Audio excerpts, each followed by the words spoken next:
It doesn't talk about like literally anything. It doesn't matter. Make it up. We don't need a prompt. Where we're going, we need no direction. Sweet. Check. Good. Awesome. George, What's up, we're buddy? here at another one. Yes, another At inbound. another inbound. 24. How many of this has been for you? This is number 12. Since 2012, brother. Yeah. That's wild, That's man. attending. Speaking since 2016. Yes. Now, did you do your session already? No, Thursday and Friday. Thursday and okay, so Yeah. you're doing Thursday and then you're doing an encore Encore on on Friday. Friday, yeah. Sick. All right, I'm gonna try to get into the encore. Yeah, let's do it. Come hell or high water. Are you in one of the rooms or are you in one of the stage areas? Or No, it's one of the rooms. Okay, it's one of the rooms. Because All right, it's so I'm gonna have to 90 sneak minutes. in there. 90 All right, minutes of sick. human AI content stuff. Okay, sick. If Yeah. you see me struggling to get in, just I'll run be like, and hey, that's say, my bouncer. That's my boy. Let Get him in in. there. Yeah, Yeah. absolutely. So, all right, George, I could sit here and I could talk to you about Event Happily all day. Yeah. We're not going to talk about the product. What Oh. we're going to do, this is what I want to do. Yeah. You know, you talk a lot about community. Yeah. You talk a lot about events. You host a lot of events. Yeah. You do a lot of webinars, Yeah. right? I'm sure if in-person stuff was easy to get people to gather around, you'd be hosting in-person events at your house or wherever. Without a doing doubt. stuff all the Without- time. Come right? on over. Yeah. What I want to talk about is like the importance, or like, okay, like a lot of the times when people think about like event management stuff, they very much think of like separate platform. Yeah. Right. So up until we did the whole Event Happily thing. Yeah. Right. Most of the times people were connecting that data using like integrations. Yeah. Right. That weren't that great. Whatever. We're not going to talk too much about that. Yeah. What I want to get your thoughts on is the importance of having like your event data and your event management done inside of your CRM and Yeah. like why you think that's important, Yeah. how it touches everything else, kind of what your thoughts are around that, right? Yeah. Like what can you do when you're managing your events inside of HubSpot? What sort of stuff does that like unlock? Where does your brain go? Yeah. So there's a couple of things, Max, that I think people need to understand. One, when we talk about community, we're talking about that it's all about the humans. Yeah, yeah. And if you think about a CRM, customer relationship manager, or even if it's a content relationship manager, if I change the words, well, that's where your humans live. Yeah. And so you want your humans, your community, to actually live in the place where you have the data, you have the context, you have the ability to create great user experiences. Yep. And so what's nice about that is what you guys have created, Event Happily, gives me a place, a space, and even a process to be able to have the humans, because it's all about them, in a place where we can create a dope experience and we can run reports on the events that we're doing. And here's the other thing that I think everybody needs to understand. When I say event, an event can be anything. When we do a podcast interview, it's an event. When we do a webinar, it's an event. When we do our super admin training, that's a 10-week program, those are 10 kind of sessions in a larger event. And so this kind of event growth mindset, this kind of how do we actually serve the humans with valuable content, and Event Happily being the structure and the streamline, it's priceless, bro. Yeah, it's awesome. I think the other thing too, the big, and you probably hear me like scream about this on the podcast, but like, do you scream on the podcast? I scream a little bit on the podcast, dude. Especially at you when you put milk in your eggs. George. I knew this was coming. People watching are not going to know what we're talking about. Anyway, don't put milk in your eggs, everybody. Or do, whichever. Not why we're here. Anyway, so the thing that I thought was like so interesting when we were like early in the stages of like doing Event Happily, right?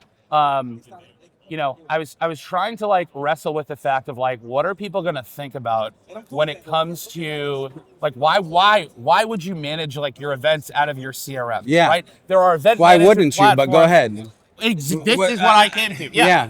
Like there's your CRM platforms that does these things, and then there's event management platforms that help you manage events. Right? Yeah.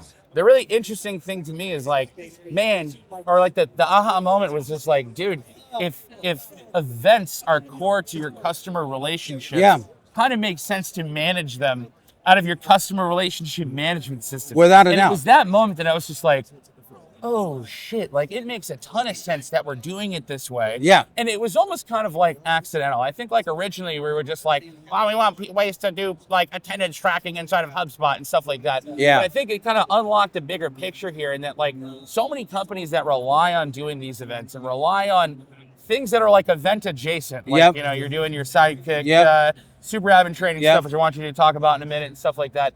It's like all your event stuff touches sales. Yeah. Oh yeah. Marketing. Yeah. Service. In all these different and unique ways, especially when you start to think about like deal attribution Yep. back to your events, Yep. right? Or your marketing communications that promote your events. Yeah. When all that data is just sitting inside of HubSpot, it makes it that much easier to use all the other things that HubSpot's really, really good at, but have it folded into your event management like strategy and the tech that you're using to manage all that stuff without it being disjointed, right? Yeah. So there's two things that like come to my mind when you're saying this, right? Yeah. So hold on to your question for a second. What you're talking about is you're talking about now unified teams. Yeah. And you're talking about unified data. Yeah. Well, most of us live in a world where it's siloed teams and disparate data. Yeah. And so why in God's name wouldn't you actually want to unify both of those around your event growth process that is for marketing and is for sales and is for service? Yep. Because now everything is in that place across the board. And again, the reporting, the automation, the like augmenting of the humans that can happen once it's in the CRM. Yeah. Magic. Yes. It's magic. Dude, the unified data thing. We know our friend Chris Carolyn. Yeah, yeah. He said to me, and I probably said this to you on the podcast too, but we'll say it for the people again. The thing that he said to me when we were first kind of thinking about like, all right, all these people are like managing their events and everything, but the thing we keep hearing all the time is like, how do I measure like the ROI of my X or whatever? Yeah. Right? Yeah. And like, I'm sure we're all sick and tired of hearing, oh, what's the ROI of HubSpot? I'm tired of hearing a Roy. Yeah, Roy. Roy is annoying. But what was so interesting is that, you know, when you think traditionally of like return in the HubSpot context, that's generally your deals. A lot of that stuff is already sitting in HubSpot, right? Yeah. And what makes it really, really hard to measure the return on investment for an event is that the data for the return and the data for the investment are never sitting in the same place. So it makes it really, really, really hard to kind of like quantify that or use that data together to give you something that would represent kind of like an ROI of your event. And so like, then me and Chris got into the whole thing about like, oh, like, you know, you can use a custom object to track like expenses and stuff and like see what your investment actually looks like. So when you say unified data platform, the thing that Chris kind of like was the other, you know, behind the whole, like, why wouldn't you do the customer relationship management and the unlock. Beyond that, the second unlock is like Chris said it.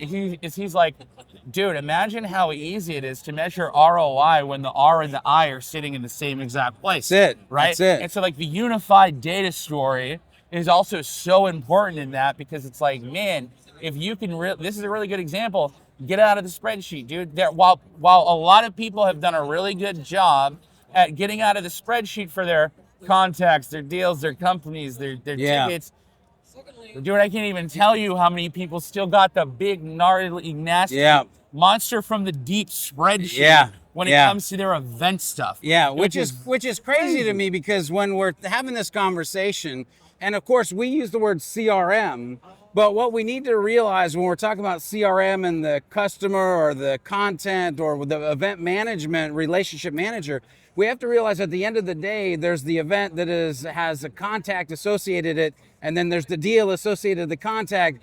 But let's not even make it more complex. Ladies and gentlemen, the dashboard of reports that I can see in HubSpot because I'm doing event management in HubSpot. Yeah. And the data structure is built in a way that it should be. Yes. Right? Like we have a proper representation of the event. We have a proper representation of that time George went to this event and it's like memorialized, right? As opposed to like, you know, other integrations that just overwrite a contact property every single time this important stuff happens. And not to be mentioned. Report on this Those stuff. integrations not to be mentioned. Those not be named, right? Anyway, let's just pivot a little bit. You've got some events of your own coming up. You've got your am I getting it right? Your super admin training. Can you take a minute, tell the people all about the super admin training, give it the most beautiful, full-throated plug you possibly can, and tell those like admins out there who would it be great for, why they should come sign up for it, when it's going to happen, give them the whole deal. Absolutely. Yeah. So one of the things that we love running through Event Happily is the Super Admin Training Program. It's a 10-week program. And here's what we've seen over the 12 years that we've been dealing with HubSpot and helping train people on HubSpot is that you might be watching this, have become an accidental admin. Meaning you started out in marketing and you loved HubSpot Academy and you started training yourself on it, and then all of a sudden said, well, ask Jimmy or Jenny to do it because they're dope at HubSpot. Yeah. On that day, you became an admin. However, there is not a master class in governance, in documentation, in defining your actual admin role, because you're not the marketer anymore, even though that's where you started, or not the salesperson. Oh, great. So it's all these things that honestly you can't find. Like you can go to HubSpot Academy and learn about HubSpot. Here's how to push the You can go to buttons. HubSpot General Academy theory. and you can even get some like theory and a little bit of strategy. But this is specific to you as an accidental admin or somebody who was hired as a HubSpot CRM administrator, down in the trenches, low surface, high value, creating it for you. Again, 90 minutes each session, 10 weeks long, additional content, all the recordings, their own portal to go into and get to the recordings. Oh yeah. In other words, it's made with love. We love you, accidental admin. Where can they find it? Where Go can to they sign up? sidekickstrategies.com, and then you'll see in the main nav solutions and super admin training. Go right there and sign up. Okay, awesome. Before I let you go, Yeah. coolest thing you saw today in the in Andy's like product session. What are you still? Whew. See, that's difficult because there was a lot of it's good hard. stuff. But I'll tell you one thing that I think I'm pretty bullish on, especially if I think about the small to medium-sized organizations, is the prospecting agent. The ability to have an autonomous or semi-autonomous agent that can be the BDR or AE if you don't have that human, or can be the sidekick, pun intended, the sidekick to the one or two BDRs, again, to just kind of expand out the sales process. Because for me, sales is about adding value to humans. It's about serving to give the product or solution that they need. And if AI, if Breeze, if this prospecting agent can help me, then I'm all about it. Awesome. Cool. Well, George. All right, brother. Pleasure as always. Appreciate it. My Thank HubSpot brother from another mother. Are you like just ripping sessions for the rest of the day? Are you free range chickening it? What are you doing? So probably free range chicking it for the rest of today. Very cool. And then until we speak tonight. Yep. Yeah, at 5 to 5:30. Oh, that's right. We're going to be over at the media center. At the media center. Nice. And I'm here to talk to people, bro. Awesome. I love it. It's all Thanks about again, networking dude. and humans. Appreciate you, man. Love you. We did the damn thing.